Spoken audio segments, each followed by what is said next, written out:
Армысыздар құрметті көрермендер.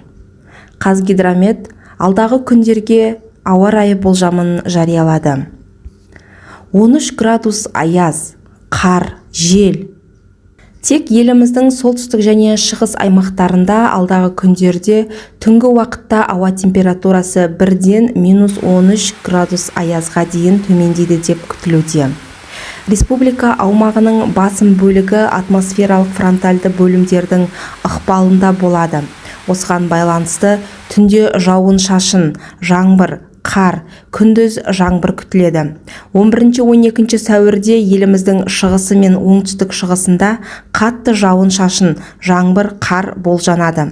Республика бойынша түнгі және таңертеңгі сағаттарда тұман, күндіз батыста, оңтүстік аймақтарда найзағай, орталықта, шығыста және оңтүстік шығыста екпінді жел күтіледі. Республика аумағының көп бөлігінде температуралық фонда айтарлықтай ауытқулар болжанбайды. Тек еліміздің солтүстік және шығыс аймақтарында 12-13 сәуірде түнгі уақытта ауа температурасы бірден -13 градус аязға дейін төмендейді деп күтілуде.